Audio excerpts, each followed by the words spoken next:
on Zoom might have to write as I talk, because I do think it's going to be backwards. Unfortunately, that is, you would think there's got to be a way to flip that around, but I'm going to be talking a lot too. So you guys just take your notes and you'll at least be able to see the premise of my drawing. So we're going to talk about your database, and I have a ton of stuff. And honestly, it was like too much to put together for a PowerPoint. So, and I wanted it to be more kind of hands-on, if you will. So I want to start by what is a database, and the answer to that is it's your business. Moving forward, it's going to be the most important thing that you have in your real estate business is your database.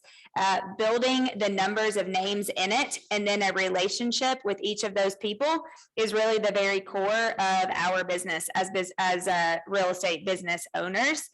And that's pretty much what it's all about. So I want to start by showing you guys the 4 parts of a database. And again, I'm so sorry for those of you on Zoom that this is going to be backwards.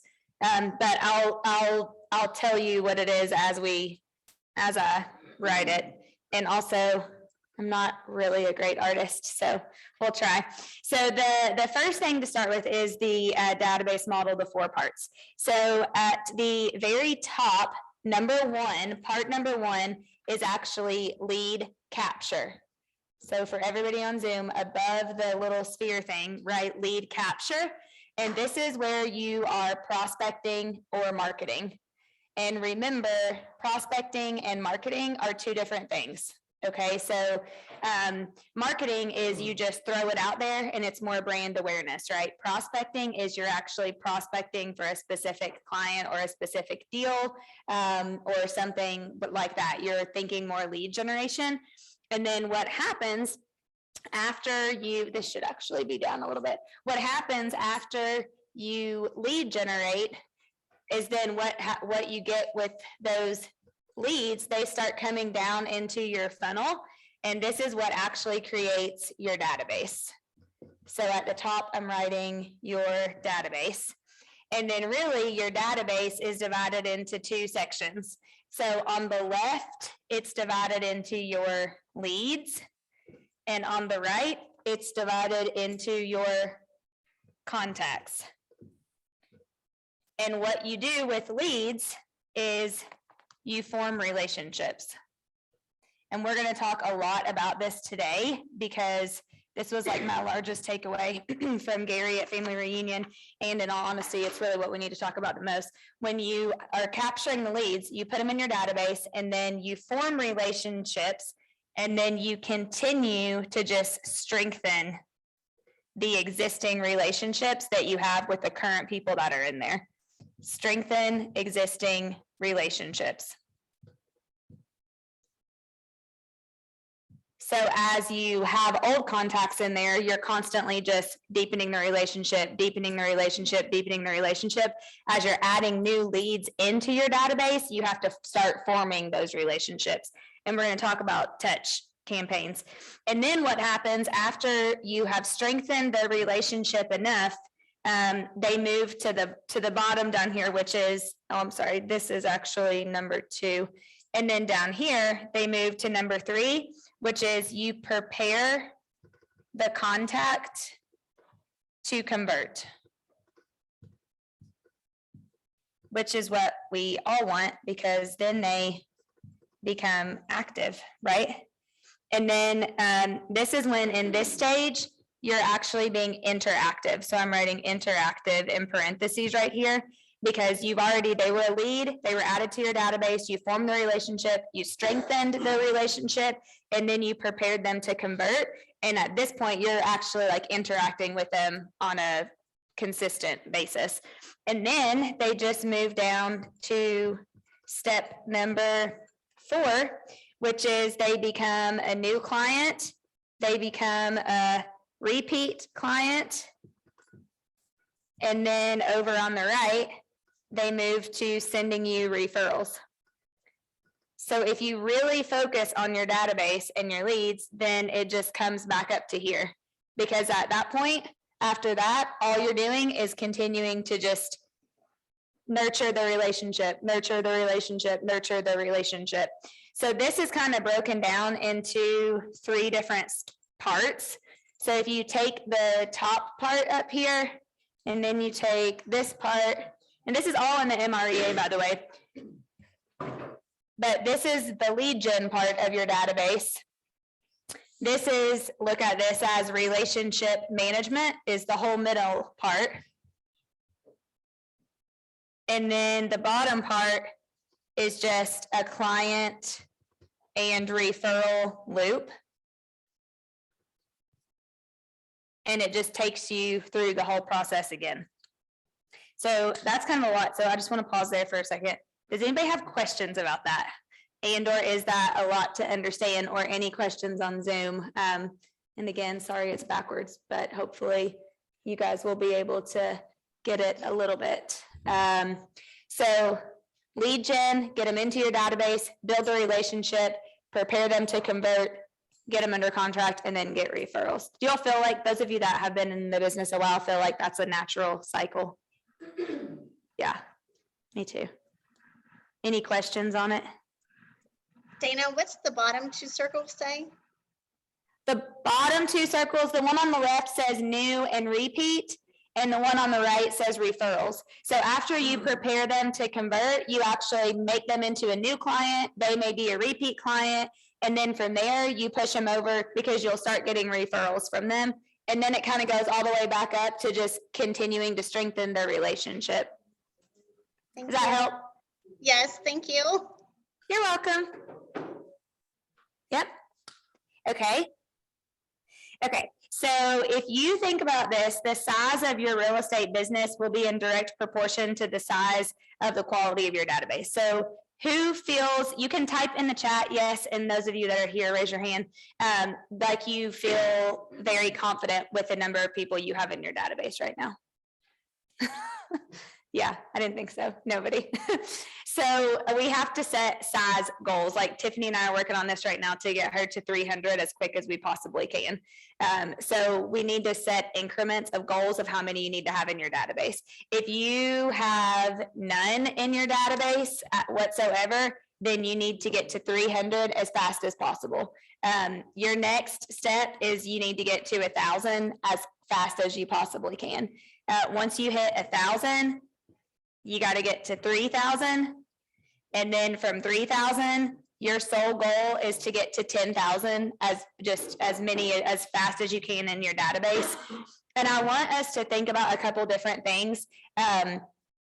We as real estate agents miss a lot of contacts sometimes, because really, if you think about it, anybody that calls you on a sign, anybody that comes in an open house, anybody that you meet, like you all need to be training your minds to add every single person to your database. I think I went like 6 years one day and realized that the girl that has done my hair forever was not even in my database. So like you need to think of everybody and anybody, like even if it's just total strangers to like people that maybe you just forgot that aren't in there, because the name of the game moving forward is going to be nurturing. Like that, everybody needs to write the word nurture down on their piece of paper and like circle it or highlight it. Nurture needs to be everybody's word of the year, if you will, because that's what we need to focus on, is constantly nurturing our people. And can I erase this? Does everybody have? Okay, yep. Can we take a picture and post it in there? Okay, yeah, let's do that. That's a good idea. I don't know that they'll be able to read my handwriting, but. Yeah, okay, we can post that in the chat. We'll post a picture in the chat so you guys can see it. And then what I want to talk to you about next in regards to your database is the life cycle. And some of you may have a sale. Some of you may have seen this before, but honestly, it's just a really great reminder okay, if we take, this is the life cycle of a person in your database, and here is closing day. The $ is the day that you have a closing. Okay, the dashed line is probably 60 to 90 days before you had the closing, is when they actually went under contract or started to look. You initiated that relationship with them. Do you need me? Do you think they could leave it unlocked and I could come look at it and then lock it back? Okay, yeah, because we have like a bunch of people on Zoom. I feel bad. Yeah, I promise I'll walk it back. So 60 to 90 days before closing is when they make initial contact, okay, right? Then over here to the left of this line is lead generation. So take one person that you had, and you had this period of time for lead generation, and then here's the day they had the closing. Does anybody know or want to guess what all this time is in the middle from the time you put them in your database until the time they closed? Yeah, good. I mean, it's follow up. So pretty much the same thing. So the longest period of time really when we have with somebody is the time that we add them into our database up until closing. It's all of that is follow up. And really you can use that with nurture. It's pretty much the same thing. So we've got to get really, really, really good at this middle part. Like it needs to be, because Gary Keller would tell you, he doesn't think we have a lead generation problem. He thinks we have a lead follow-up problem. If we could just get them and get them in our database and follow up with them and touch them consistently, that is how we're going to win. And that's what's going to keep them with us. And the crazy part of this is, let me tell you this really fast. As of right now, today, real time, we got the stats from Rise, who runs the most online lead aggregators. It's the average time a lead sets in your database until they get to here right now is 17 to 19 months. And that's including Zillow, OpCity, Mojo, Ylopo, all of them, Realtor.com, all of them. The average time that they're sitting in your database is 17 to 19 months. So if you're only like touching them the first 30 to 60 days that you're putting them in your database, it's not enough. They're going to be on to somebody else who's going to nurture them for that long. And that's another reason why Gary told us at Family Reunion that we really need to think about 5-year terms for our business right now, because the way that the industry is shifting and the way that leads are being distributed and the way that people are buying and selling, if it's going to take 17 to 19 months from the time we add them until the time they close, we need to be thinking about 5-year terms, which means we need to have more people coming into the funnel at the top of our database. So we've just got to be thinking about adding everybody in as much as you can and just getting as many names in there as you actually can. Some of you, many of you, hopefully all of you have seen the MREA triangle. Does anybody know what's at the bottom? The 3 L's. Leads. Yes, thank you. Leads is at the bottom. And then listings, and then leverage. But every real estate business starts with leads. And I think you would totally agree with that no matter how long you've been in the business.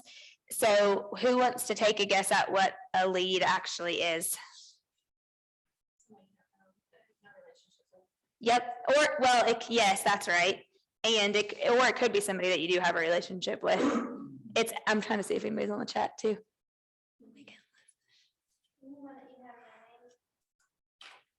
Yeah, well, yes, the definition of a lead, and you all should write this down. The definition of a lead is nothing more than a person's contact information. So it's really just their contact info. So when you have a person's contact information, you have a lead. Now you might have a warm lead or a warm connection if it's somebody who's like ready to buy right now or ready to sell, or they've already been warmed up. But when you're building your database, the database of the future that you need to build, it's just about getting people's contact information, as many of them as you possibly can. And then you put them into a nurture. And here's what Gary actually said. The number one thing to focus on in today and tomorrow's industry is for you to master nurturing your database. So I know we talked about this in our top 20% mastermind, and this is going to overwhelm a few of you. But I just want to share it with you because I do believe that the agents that really get this and nail it, and the teams are going to be the ones that are going to take the most market share.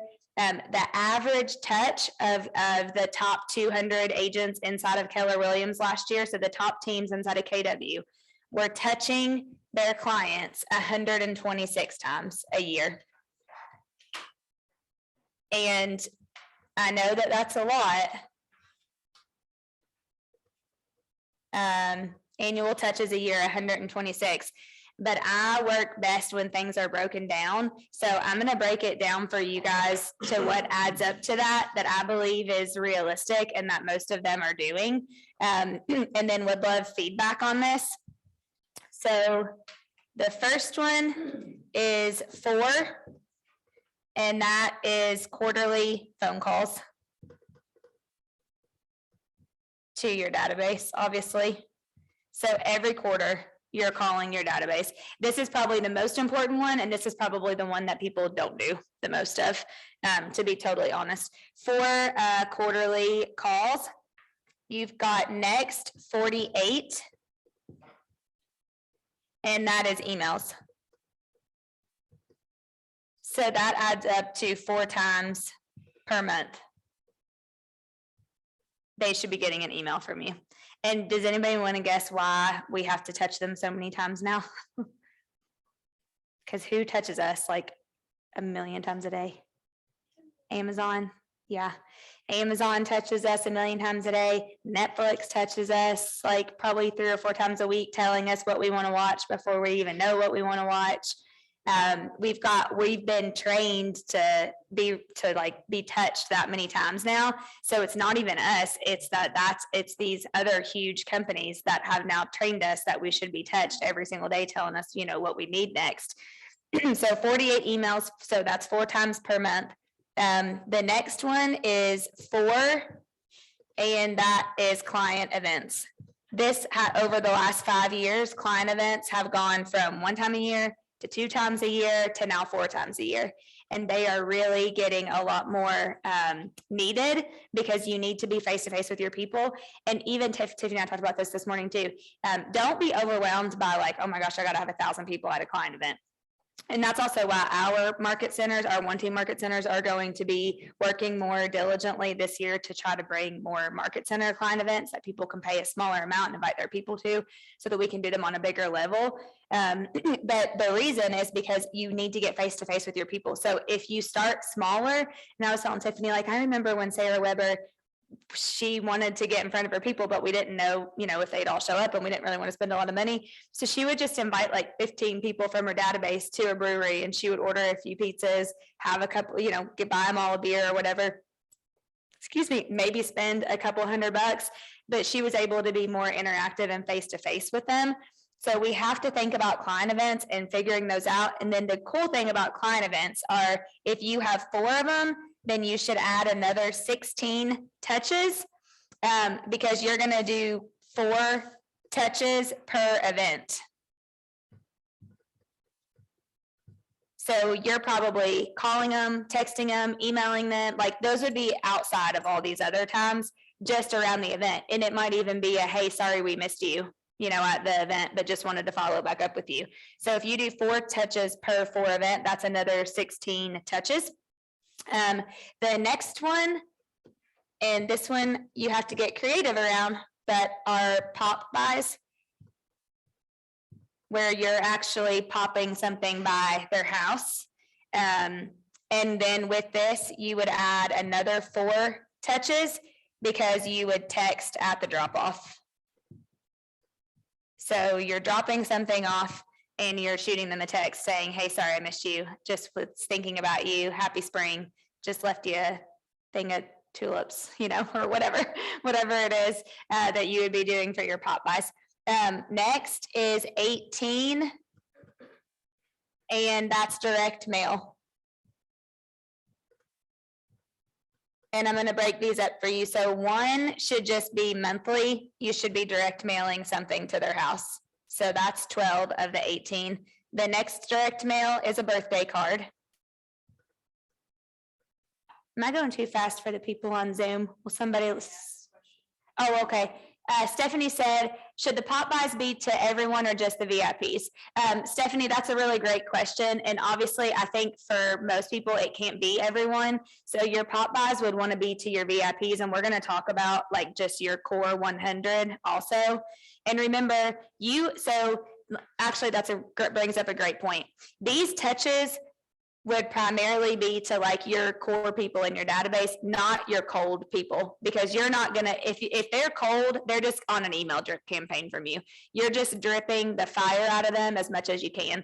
Anybody else that's like an actual, not a lead, but a contact in your database, where you actually would call them a warm person in your sphere, or they're in your repeat, or they're like right there in your SOI. They're not just a cold that came, from something. The cold, set them up on emails. Your actual database, your contacts, this would be the touches for them. So on the 18 direct mail, you've got 12 monthly, a birthday card. You've got their anniversary card, their home anniversary card. And then the last one, and this is new, is we have a buyer postcard, or we have buyers, plural, postcards. But what better way? Has anybody already done those? Sent out the we have buyers, like with the actual criteria of buyers that you have and what they're looking for? Anybody on Zoom sent those? Yeah, Diana's saying yes, yes. Yep. Yep. Oh, good. Justin has. Oh, Justin got a listing. That's amazing. See, that's Tiffany. That's what we were talking about this morning. Those really work, honestly. Like I love that a lot of you are sending out the golden letters right now too, which is pretty much kind of the same thing. But yes, so we need to make sure that we've added this to our touch. I mean, I would love to see you guys do that more than once a year. But if we're just breaking it down by this, then that's a good option. And then the last couple ones you kind of have to get creative with. So the next one is 4, and those are quarterly video, text, updates, or I'm going to call them a check-in. So a perfect example of what I would do for this would be a market update. Any kind of market update. I mean, you would put some market updates probably in with a lot of other things too, but the key to remembering on these 126 touches is that you need to be you don't need to just like pass information to them about the industry. You need to decipher the information for them. Because I'll never forget, I sent these postcards forever that had the average DOM. And one time I had somebody respond and said, what is DOM? And I'm like, duh. I mean, like, they don't know that means days on the market. You know what I mean? So sometimes we think that they know what we know, but really it's our job to actually like process and explain the information to them, not just pass it over through them. But videos are more and more and more relevant. And I mean, they are, people watch them, they open them, they have higher click rates, all of those things. And then the last one would be 24. Hopefully these all add up to 126. And that is a 2 times per month social media touch or DM.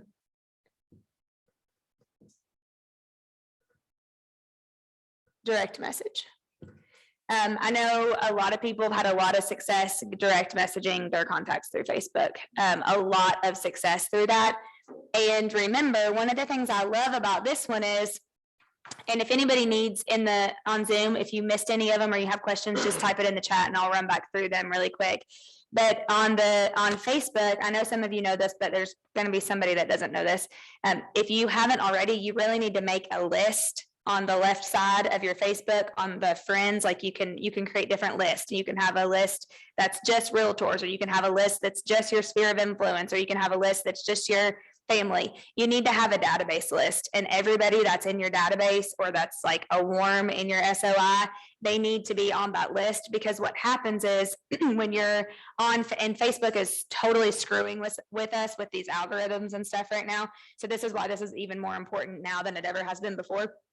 If you just could take the time to create the list and add everybody to that list, then instead of when you get on Facebook, Facebook choosing who shows up in your newsfeed, you can click on that list and everybody that's in there will then go to your newsfeed. So think about that. If you took the time to do it and then you clicked on that, what are we saying, 2 times a month, and you just went through and said, happy birthday, love your new dog. Congratulations on your baby. Oh, your kid lost a tooth or took its first poop or whatever. People put everything on Facebook. So all you have to do is go on there and click on your list, and then that's your whole thing. And if you took 30 minutes of lead generation 2 times a month and just made sure that you were, because for a couple things are going to happen. One, they're going to hear from you. So you're going to creep back up to top of mind awareness, TOMA. 2, you're going to start showing up in their algorithms more, because when you comment or when somebody comments on your stuff, Facebook knows that and it makes you see their stuff more. And then 3, other people might see you, you know what I mean? So you can cross-reference. So I would highly encourage you guys to take the time to do that. So let's see really fast and make sure. Has anybody done the math that these add up? It does? Okay, thanks, Jen. Thanks. Okay. Dana? Yes. Under the 18, there are 15 things. So let's review that. Did we miss something? There's 12 direct mail. there's direct mail once a month. Oh, sorry. The last one, the We Have a Buyer postcard, is quarterly. Okay. Thanks, Steph. Yep, quarterly. Sorry, guys. I knew I would miss one somewhere. So I was right. So you should do that more than once a year. Yes, so quarterly, you should send out the We Have a Buyer postcards or letters or, whatever. And don't miss that as an opportunity to put on your social media too. Anytime you're mailing something, or like Tiffany just had this really cool, is it a buyer guide, seller guide? Buyer guide and seller guide made on Etsy, and they were super cute. And I told her this morning, I'm like, don't miss a chance to take a screenshot of even one of the pages, and once a week post that on your social media, just to be able to keep it consistent and give you more content to be able to do. So I want to pause on here. Does this overwhelm you? It kind of does me. It's okay if it does. It's a little overwhelming. Okay. It can be a little overwhelming. Yes. Sarah Weber is on. Oh my gosh. Sarah in the house. Yes. Sarah is overwhelmed. Okay. Me too. However, here's what I want to tell you. If it were easy, everyone would do it. It's not, but the ones that are the ones that are taking market share. And you just have to remember that. And in full transparency, even if you started and you did half of 126, just get a plan and start. Even if you start with just 36 and you just consistently touch 36 times, you are going to see a dramatic increase in business from your sphere of influence. And when we ask ourselves, what's the one thing we can do to double our referrals from our sphere of influence this year, which it needs to be one of the questions that everybody's asking themselves. How can you double your referrals from your SOI this year? This is it. This is the way. It's touching the fire out of them, honestly. So the one thing just to think about is this just takes a plan. And if you just start, just start somewhere, and you can grow on it as you get more money, as you get more time, whichever one it is that you're missing, because most agents always either need more money or they need more time. You flip-flop. It's you start and you need more money to be able to do all this stuff. And then one day you'll wake up and be like, oh my gosh, I don't need any more money. I need the time to be able to do it. So you're always in one of those spots. And so whichever one you're in, just know that and start where you can, and then continue to grow on it from there. Okay, I'm going to next go. Any questions on this? I feel like I'm going really fast. Sorry, guys. I know. I'll take a breather. Any questions? Any ideas or thoughts? Anybody disagree? Okay. Do you Lord. That we did? Yes, Stephanie, share it. We sent, so our sphere, what we call our sphere, we don't have a lot of information. So they know me if they see me at the grocery store. We have their address. We have a few phone numbers, a few emails. So we're constantly trying to fill in their information to make that database complete. And Emily and I just sent a letter that said, it educated them about the market. We sent a CMA customized to their home for the last 6 months. And we said we can also offer you contractors. So we don't know yet what kind of response we're going to get. And it was a huge undertaking, but I feel like that was a very thoughtful thing to do. And everybody wants to know how much equity they have. Now, who all did you send those to again? It's my sphere. So not our sphere. or just people that would know me in the grocery store, like that I have part of their information for that we mail to, but we don't call them quarterly because I don't have their phone numbers. Right. So so you you did a true CMA for every one of them, right? Every single one. Yep. Is Sarah Weber, are you in a place where you can unmute? Isn't that what you did? Yes, yeah, we did that over Thanksgiving and Christmas, just when we had a lot of time to really focus. But now I need to go back and update that because everyone's values changed so much. So, and I texted most of those out and just say like, hey, if we were to list today, we would list around this price. And some people didn't respond. Some people were like, that's amazing, we're in our forever home. But now I can go back and they already have that borderline of what they think their house is worth. And it's probably increased like $50,000 on a lot of our clients' home in the last like month or two. Yeah, that's Yeah. great. For I them mean, to just definitely. like see that. And I was talking with Adam Roach, our coach, and that really rhymed. But like when you invest money with a financial advisor, like you get your quarterly statements of how it's doing or however much. And like, we need to be doing the same thing as Oh, that. that's a good Like, point. Yep. no one knows what their house is worth. They might have an idea, but they know how much their stocks are worth, you know? And we're almost like doing a disservice to our clients if we are not doing that, you know? Yep. I love that. I think that is a really, really great point. Totally. Thanks for sharing that, Stephanie and Sarah. Yep, I totally agree. And actually, Stephanie, that'll be cool because even next quarter, you could go back and do the same thing because you have chances are they're probably going to increase even from now till then. The other thing is my coach yesterday suggested a reverse bold 100 to just the people who you don't have information for. So let's say you have a farm and you mail to them every month your direct mail campaign, and you have like my sphere, we have 300 couples in there and we don't have complete information. So you would mail them something and say, on this date, we're doing a reverse bold 100. And it's just to those two databases. That way you can complete your information. Yep, love that. And I'm glad you said that. I just want to say one thing. I am literally one day going to break my neck over that. It happens all the time. I don't know how to get them to not stick out. And those of you on Zoom, when that happens, are really going to get the info treat because I'm pretty sure I'll fly halfway across this room. The reverse bold 100, Stephanie, are a great idea. And just a quick thing on that, for those of you that have maybe those on your list this year, two lessons that Sarah and I learned and Josh. One is any time you do a reverse bold 100 or any type of any giveaway like that, you must disclose on your social media and in your marketing that they have to be 18 to enter, 18 or older to enter. It's illegal if you don't do that. And then the other thing is and we found out the hard way, and so did one of our agents in Indiana too. And the other thing is with the reverse bold 100s, if it's anything over $600, then they have to sign some understanding that they're going to be 1099 on it. Like they're responsible for the taxes. And you really want to give them cash, honestly. Sarah, isn't that right? Anything I missed? Yeah, that's right. And just like disclaim that on your like Instagram post or on your emails. So then it's not like a shock when you're like, okay, I need your W-9. Yeah, definitely. Yeah. We gave away a Peloton, and because it was $2,000, we were giving them the cash. We said to a Peloton, or if you already have one, then we'll just give you the cash. And we ran into this in several of the other offices too. That's why we had to pump the brakes on our whole office bold 100 because people were getting in like major trouble over it.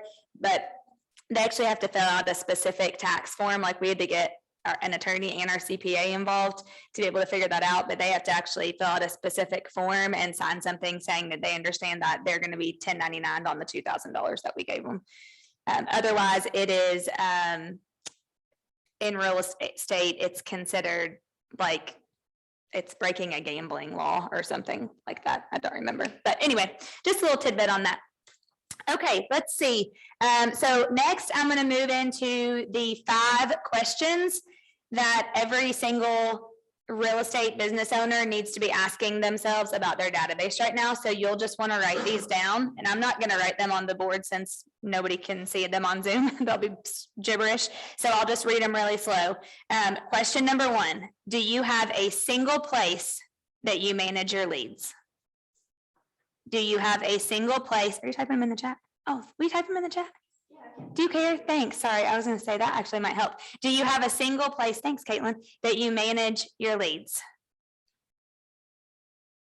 And what that means is if you're like us, or how we used to be, and it's a little bit how we still are, like we had some in MailChimp, some on a spreadsheet, we have some in Command, we had some in Boomtown, like they were all over the place. And moving forward, you're going to need a single place to manage your leads. Number 2, do you know the next steps with each lead in your database? Do you know the next steps with each lead in your database? Which is a really great question. Oh, shoot, Caitlin. Yep, I was just getting ready to say that. I saw direct. There we go. Okay, number 3. Or do you want me to let you do those first? Number 2, do you know the next steps with each lead in your database? Number 3, how do you feel about your current pipeline and what it looks like? How do you feel about your current pipeline and what it looks like? And I would even put a little star by that and say, like, what's the next goal you need to get to? Do you need to get to 300?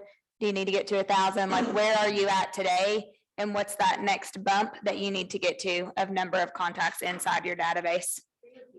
Yep, 3 is how do you feel about your current pipeline and what it looks like today? And then number 4, where are the holes or gaps in your database? Where are the holes or gaps in your database? And we definitely all have them. So is it that you don't have enough people? Is it that you only have, 30% of them that have a home address, email address, phone number, name? Like, is it that you're missing information? Is it that you don't have them on a touch plan, or are they not on a consistent touch plan? Where are the holes and gaps in your database? And then the last question, number 5, is what are you doing with the leads that aren't buying or selling right now? What are you doing with the leads that are not buying or selling right now? And I think if we're honest, it's nothing, or it's maybe a couple of emails a year, or a touch on social media. Thanks for typing those in there every now and then.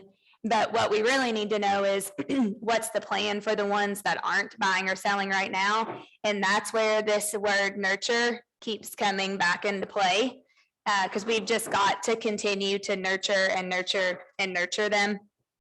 I'm going to write over here now for a minute, but I want to show you another kind of little funnel. So it's big at the top and goes small at the bottom.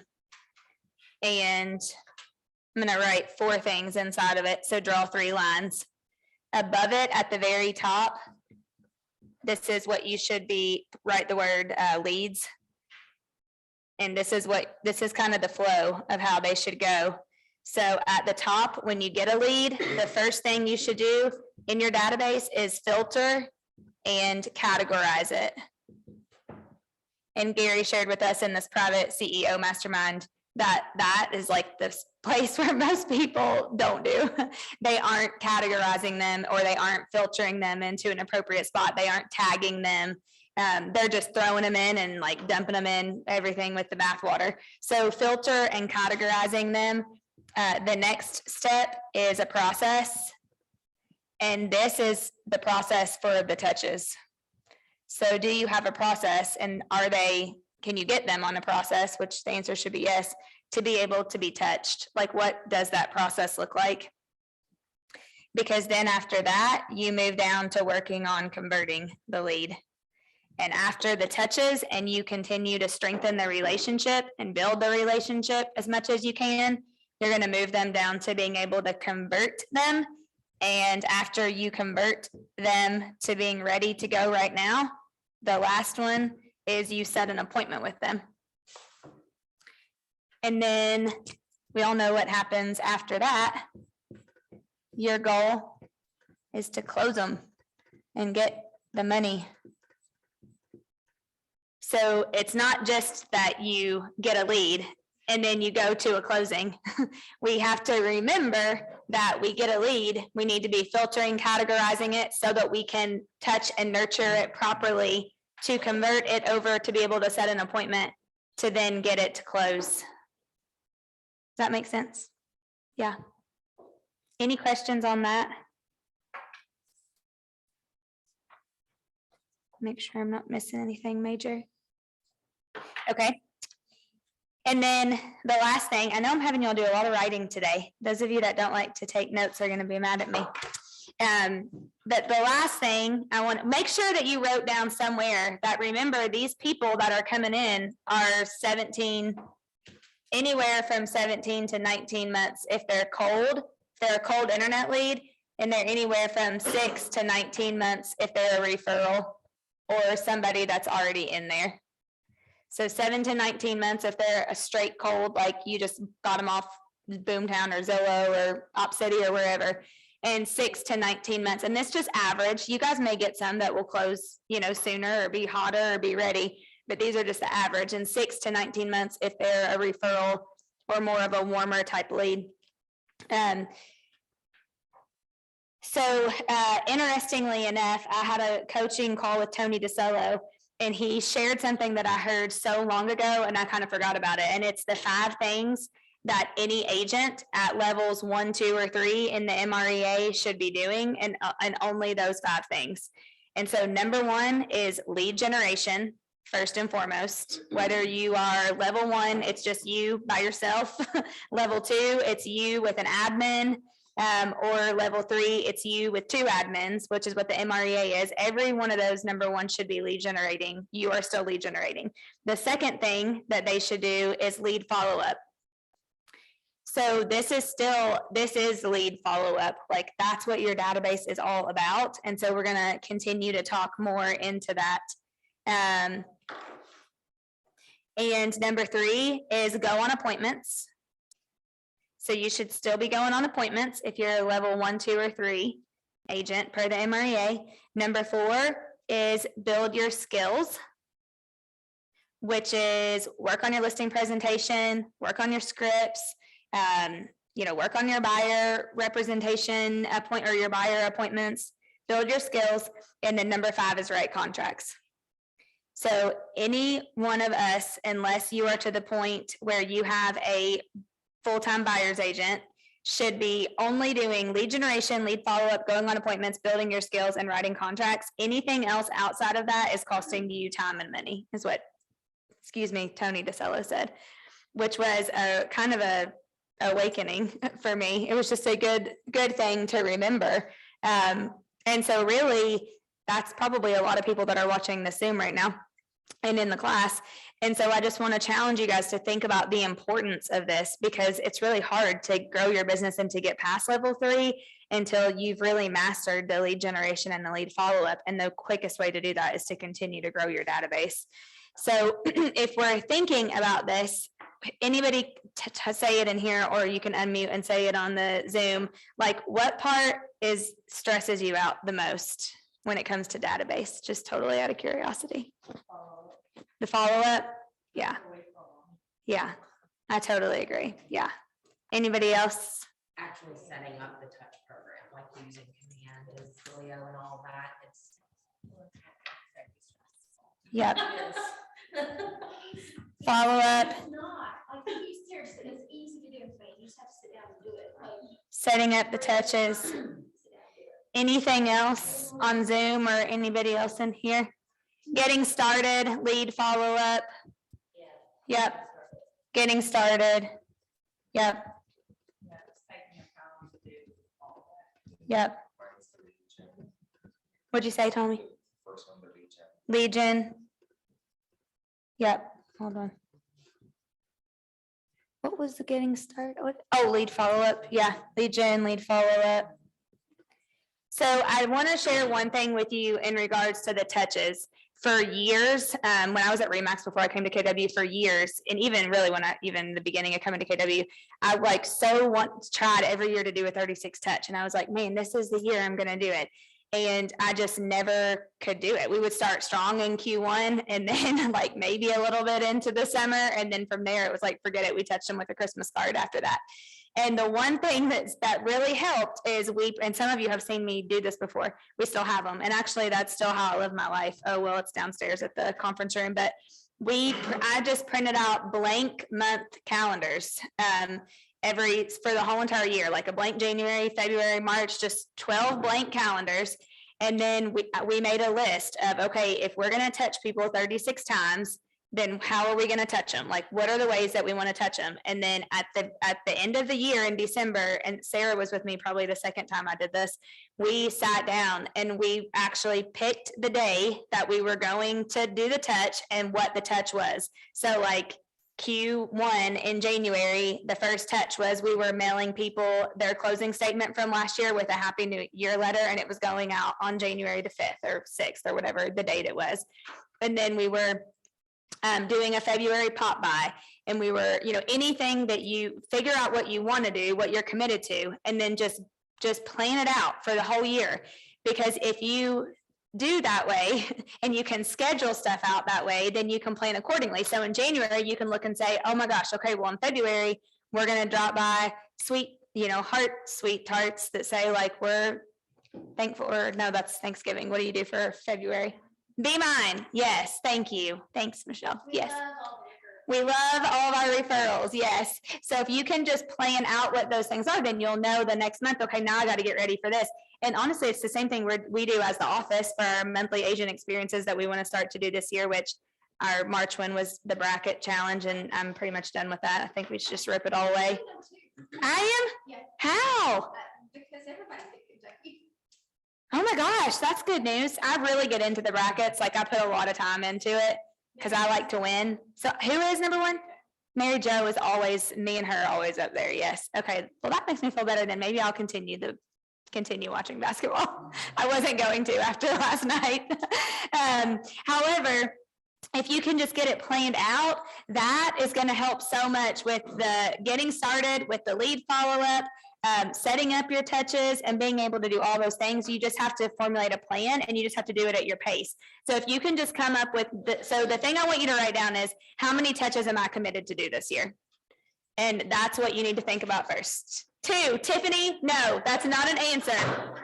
You're not allowed to do 2. How many touches are you committed to do? And it doesn't do you any good to lie to yourself. So don't put 126 if you know you're not even doing 24. How many are you committed to do this year to your database? How many touches are you committed to do? And then by what date will you guys have the exact plan of what those touches are going to be and when? And then the third thing I would do is challenge you to find somebody that will hold you. You two can hold each other accountable to that. You two can hold yourselves accountable. Yeah. How we switched to planning this year, like we made a cute little calendar that had months, what events or what holidays there were. So like for April, there's Earth Day and you have Easter. So we have those. Then quarterly, we do 3 months or 4 months at a time and deep dive plan into the 3 months at once. So we're not overwhelming ourselves and have by this day, we need to have planned what we're doing. We have this day, we need to have everything bought. This day is dedicating to putting everything together and making driving plans. Yep. I love just that. So we don't because if we try to do all 12 months at once, we pull our hair out. So we go month by month just to make it easy on everyone. Well, and I love that so much. Thank you for sharing that, because I remember when Tammy Hill in the Richmond office, which today's her birthday, by the way, if anybody sees her, I thought she'd come in here and we'd celebrate her, but I think she might be still asleep or something. Tammy, as an individual agent, wanted to do this so bad and she just could not get it. So she went with Barry Jackson, who was another individual agent at the time, and they committed to each other to just come in once a month, every month. Do you remember that? And they would come up here and sit and they'd spread all their crap out all over the training room, and they would put their pop buys together or put their mailers together, or they would do their stuff so that they could for sure get it out and touch it. And I think they just committed to do 12 that year. They just wanted to touch their people once a month. And that was where they started. And I think that that's honestly, that should be the minimum place where you start. Like you should 100% be touching your people at least once a month. If you're not already doing something, if you're doing nothing, you need to touch them every single month. So just figure out what that looks like. But my hope was that this gave you guys this 126. If you some of you might be, Stephanie, you might be to the point where you need to do 126 if you're not already. I mean, some of us are at the point where we need to be doing 126. I'm not there, but we're close. Yeah. Yep. So if you aren't to the point of doing 126, my hope is that you take some of these 126 ideas and just commit to the number that you're going to do and start to do it. Because I promise you guys, I know those of you that know me know I do not like scarcity mindset. Actually, it's a trigger for me. So I don't want you to think I'm being scarcity mindset when I say this. But if we don't do it, somebody else is touching your people. And they're going to continue to touch your people. And when you see people, well, hello.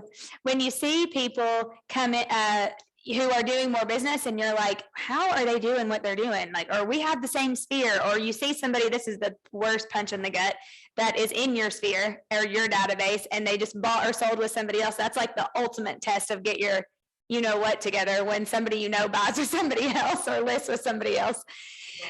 Because the thing is though, think about it, they're touching them.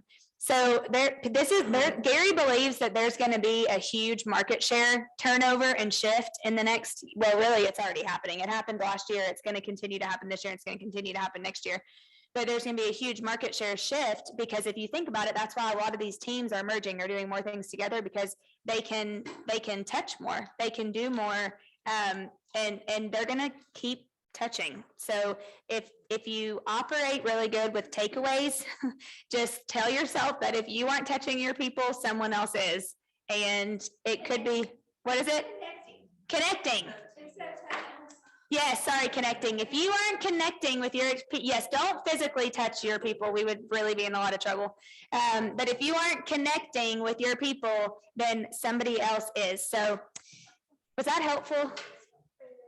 Thanks. Any questions? Any questions on Zoom? Any questions in here? Any thoughts?